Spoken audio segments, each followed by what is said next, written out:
이상민 씨는 인생의 가장 높은 곳과 가장 낮은 곳을 모두 경험해본 인생 롤러코스터의 산 증인이자 음악의 신입니다. 이상민 씨는 그룹 룰라에서 주로 래퍼로 활약했으며 리더의 역할을 맡았습니다. 후에 최고의 제작자로 발돋움했으며 그 이후 최악의 사업 실패와 각종 구설수로 가라앉았으나 재기에 성공하고 각종 예능 프로그램에서 활약하고 있습니다. 방송가에서 대세소리를 듣는 외적 상황과 별개로 그는 이혼도 했고 법원도 들락거리며 멸시를 받았던 공황장애에 시달리며 빚은 억소리 나게 많이 진 한 개인입니다. 자그마치 69억 8천만원이라는 빚을 지고도 파산 신청조차 하지 않고 채권자 한 명 한 명 꾸준히 채무를 갚고 있습니다. tvN 백지연 피플인사이드에서 자신의 인생사와 입장을 말했습니다. 특히 어렸을 적 어려웠던 가정사를 이야기하면서 눈물을 보이기도 했는데 우선 어머니가 본처가 아니었으며 아버지를 직접 본 적도 없다고 고백했습니다. 중학교 때 아버지 산소에 갔더니 자기 이름이 없었다고 합니다. 발언 내용으로 보면 본인은 혼외정사로 나온 사생아로서 생계가 무척이나 어려웠던 시절을 보냈음을 추측해볼 수 있습니다.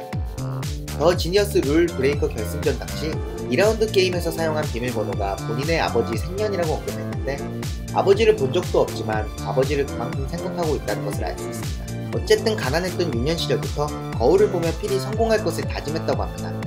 그리고 그 다짐은 보란듯이 현실이 됩니다. 약 10년 동안.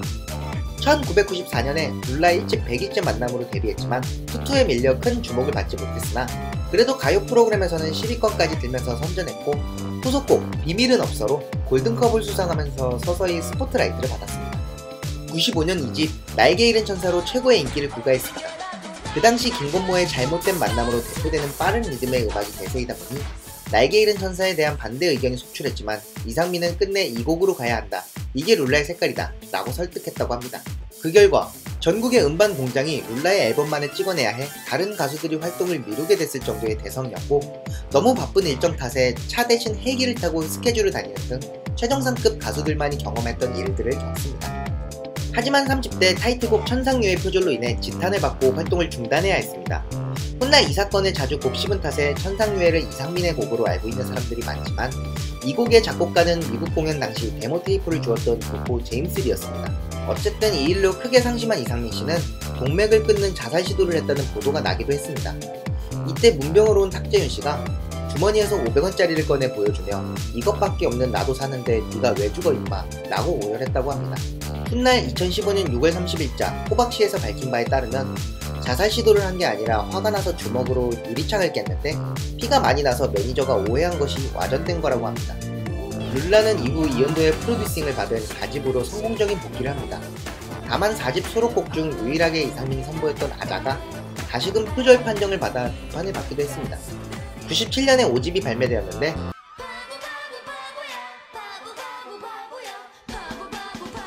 로 시작되는 연인이라는 곡인데 이는 이상민의 첫 단독 작사, 작곡이었습니다. 이후 잠시 그룹 활동을 중단하다가 99년에 재결성하여 룰라 7집까지 발매했습니다. 8집은 1집부터 7집까지 대표곡을 모아둔 앨범이기 때문에 거의 활동을 하지 않았습니다. 참고로 이상민씨가 부도와 이혼 등으로 구설수에 오른 후 부르의 명곡, 라디오스타 등에서 오랜만에 얼굴을 비추고서 발매한 룰라의 9집은 2009년도 작품입니다.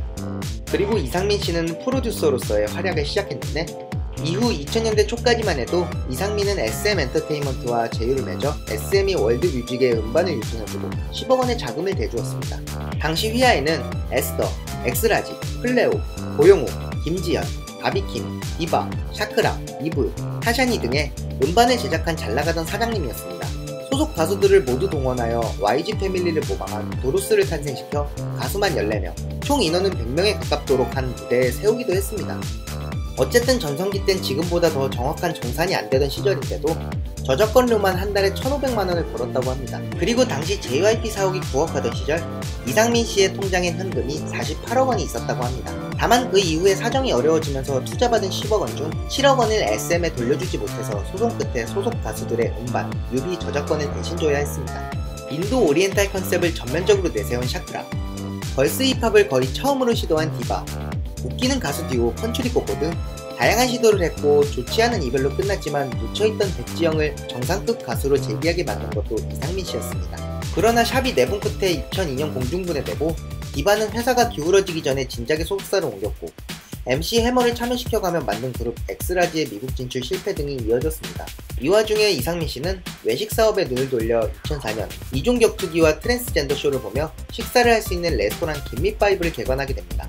하지만 의견 충돌이 발생하면서 이상민은 1호점에서 나왔고 얼마 후 미국 라스베가스에서 연락을 받아 2호점을 차리는 계약까지 성사시킵니다. 주주들은 바다 이야기라는 불법 사행성 도박 오락기기들을 레스토랑에 깔 생각이었으나 이상민 씨는 극구 반대하였고 손을 뗀 1호점에서 격투 경기 중 선수 사망사고가 발생하고 결국 김미파이브는 문을 닫게 되며 성사된 2호점까지 계약까지 파기됩니다. 비록 손은 뗐지만 김미파이브의 얼굴이었던 이상민 씨는 이 일을 통해 적지 않은 피해 보상금을 지불하게 되며 경찰에 불려가 조사를 받기도 합니다. 음반 사업과 외식 사업의 실패가 연달아 이상민 씨의 발목을 붙잡습니다. 2005년 11월 2일 최종 부도 처리가 되고 그는 69억 8천만 원이라는 엄청난 빚더미에 앉게 되고 20여일을 차 안에서 이온 음료만 마시고 버티는 그런 나날을 보냅니다. 불과 몇 년 전까지 48억을 손에 쥐고 있었던 사람의 이야기입니다. 2004년 오랜 기간 연인 사이였던 이혜영 씨와 결혼을 했지만 채 2년이 가기도 전 이혼을 했습니다. 당시 이혜영 씨는 이상민 씨를 사기 혐의로 고소를 했는데 누드 화보를 찍으라고 강요당한 후 5억 원과 이익금 3억 원을 다뤄쳤고 이혜영 씨 명의로 10억 원의 대출을 받아 갚지 않았다. 또 약 2억 원 정도 되는 외제차 2대를 뽑아서 할부금을 갚지 않았다라고 했습니다. 사실 이혜영 씨 입장에선 어쩔 수가 없는 게 그 당시 위장 이혼을 했다는 이야기가 있어 고소를 하지 않을 수가 없었을 것입니다. 이상민 씨는 자세한 해명과 함께 모든 채무는 자신이 갚을 것이라는 뜻을 밝힌 후 이혜영 씨는 2달 만에 고소를 취하합니다. 이 당시 이상민 씨는 이혜영 씨 욕을 한 번도 한 적이 없다고 합니다.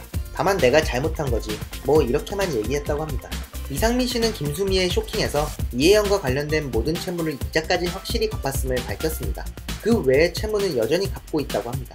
사실 한때 이상민 씨의 이혼이 이상민과 백지영의 외도 때문이라는 내용이 있었는데 백지영의 앨범이 나오기 전 레스토랑의 사업 실패가 겹쳐 회사가 온갖 재정 문제로 골치로 썩고 있을 때라서 백지영의 재기가 늦어지게 생겼었습니다. 백지영은 이상민과의 의리를 지키기 위해 본인의 앨범 제작과 홍보에 필요한 3억 원을 보증을 섰으나 회사가 부도가 나서 앨범 제작을 하지도 못하고 설상가상으로 보증의 기간을 짧게 잡았다 보니 백지영 역시 채권자들에게 빚독촉을 당하는 처지를 당했다고 합니다.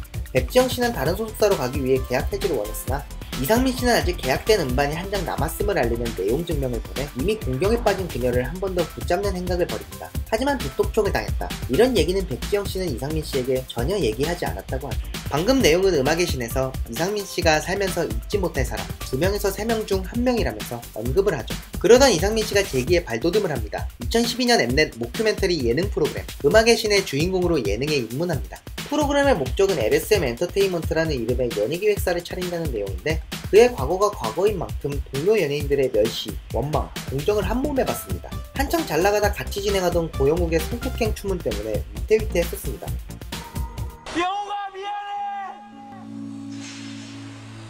나도 어쩔 수가 없나봐. 정말 미치겠다. 오해 다시 다 찍어야 되잖아. 오해 다시 다 찍어야 되잖아. 오해 다시 다 찍어야 되잖아. 이 안 걸리는 신이 없어. 위기관리의 신이라는 평가를 받으며 성공적으로 자리매김합니다. 현재는 몇 개의 프로그램이라고 알 수 없을 정도로 엄청난 수의 프로그램을 진행 또는 패널로 나오고 있는데요. TVN 스타특강 쇼 중 이상민 씨는 힘들 때 우는 자는 3류다, 힘들 때 참는 자는 2류다, 힘들 때 웃는 자가 1류다 라고 말하며 현재 시청자들에게 웃음을 주며 방송활동을 활발히 하고 있죠. 지금처럼 방송활동을 큰 무리 없이 계속할 수 있게 정신과 몸이 건강하고 사람들에게 웃음을 주었으면 좋겠습니다. 무사친이었습니다.